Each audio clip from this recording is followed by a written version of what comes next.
Here, this is the start of prophase 1. At the same time, the chromosomes look for another chromosome to pair up with. This is the beginning of crossing over. You might be a good partner to pair up with other chromosomes. You too! When the cell membrane is completely gone, you officially know that prometaphase 1 has began. We're in prometaphase 1, buddy. Yes, we are. They then begin to pair up.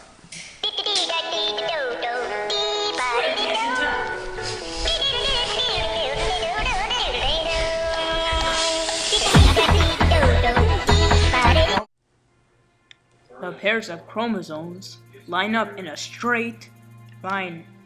The spindle fibers are attached to the chromosomes. This is metaphase 1.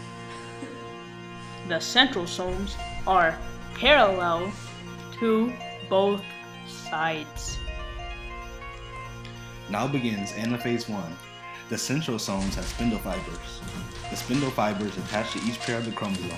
The spindle fibers start to rip the chromosomes apart. After they get ripped apart, the chromosomes share some of their DNA with their partner. Now comes telophase 1.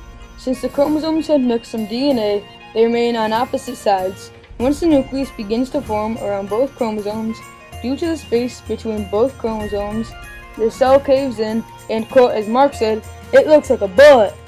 Not to mention, one centrosome stays on each side.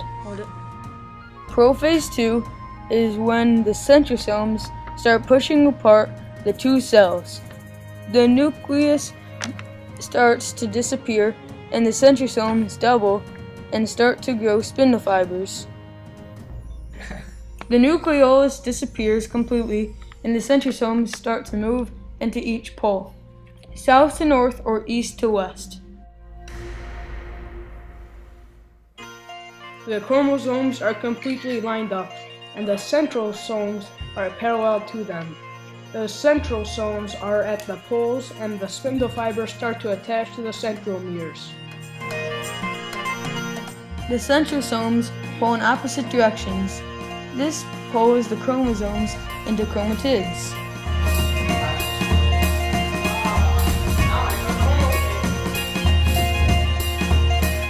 The next step is telophase 2. The centrosomes move apart even more, starting to divide the two cells into 4 cells. The nucleus starts to form around the chromatids. We have now developed our nucleus.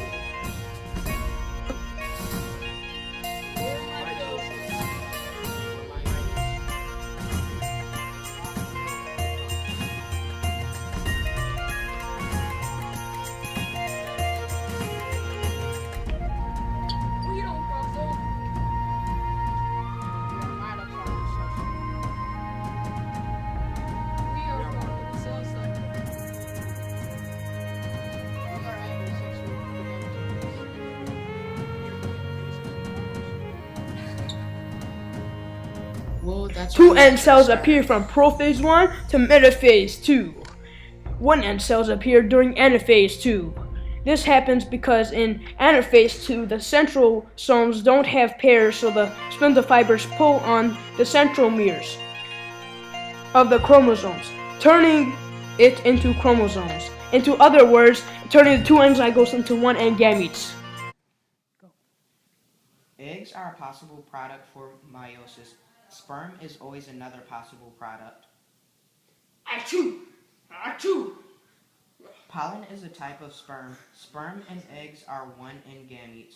When the right type of sperm and eggs mix, they make two in gametes. As you can see here, pollen and eggs cannot mix to reproduce. Meiosis helps species evolve or adapt to changing environments, which is why it's so important.